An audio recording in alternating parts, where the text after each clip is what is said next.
ও জান পাখি, এদিকে আসো। মাহিন, তুমি চলে আসছো? তোমার সারা থাকতে পারি কও। শোনো, অনেক কষ্ট করে সমিতি থেকে তোমার জন্য 5 লাখ টাকা নিয়ে আসছি, ঠিক আছে? এইটা তুমি সুমন ভাইরে দিবা, দিয়ে বিদেশ পাঠিয়ে দিবা। ওই ঝামেলা যেন আমি না দেখি। 5 লক্ষ টাকা ম্যানেজ হয়ে গেছে? শোনো, এত কষ্ট করে তোমার জন্য 5 লাখ টাকা নিয়ে আসলাম, এখন অন্তত কিছু দাও। এত কষ্ট করে তোমার জন্য 5 লক্ষ টাকা নিয়ে আসলো, এখন অন্তত কিছু দাও। তোমার বলছি না, সুমন বিদেশে যাওয়ার আগে তুমি কিচ্ছু পাইবা না। যাও তো, এখন যাও। সুমন আবার কখন চলে আসে? ঠিক আছে, আমি চলে যাই। যাও তো।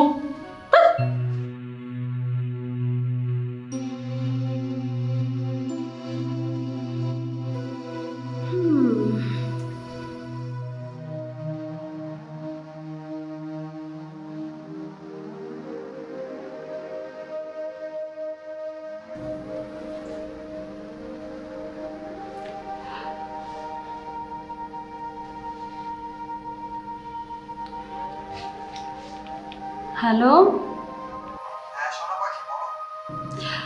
শোনো, কাল বিকালে তুমি আমার বাসায় চলে আসবা, বুঝছো? এখানে সব ব্যবস্থা করা হয়ে গেছে। আচ্ছা ঠিক আছে, রাখি তাইলে, হ্যাঁ?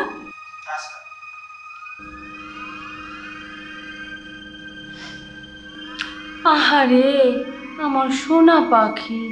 মুয়া!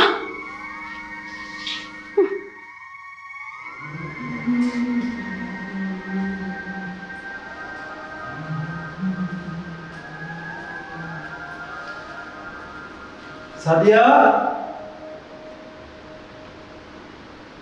তারা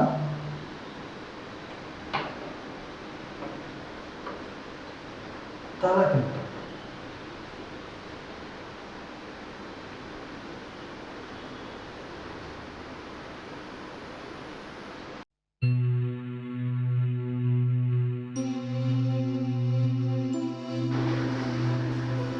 ফোন বন্ধ, আজকে তো আমাকে রাখছিল।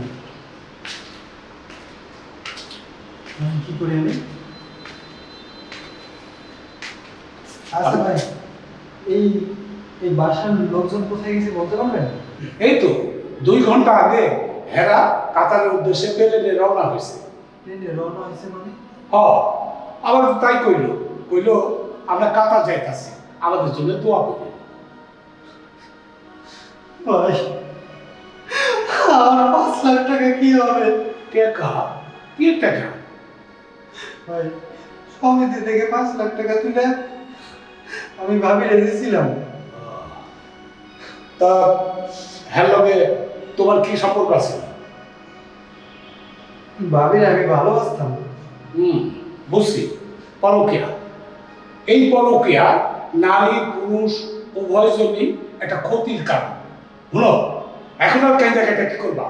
বাড়ি যাও, বাড়ি গিয়া আল্লাহর কাছে বিচার দাও, দেখো কি হয়। আসি, কেমন? আরে আল্লাহ, আমি 5 লাখ টাকা শোধ দিব কেমনে?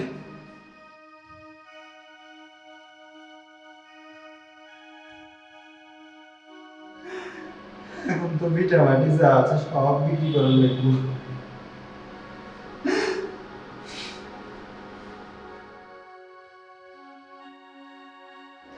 মনে রাখবেন, পরকীয়া মানবতার অবক্ষয়। এই ঘৃণিত কাজের সঙ্গে যারা জড়িত তাদের কোনো না কোনো ক্ষতি হয়। অতএব সাবধান।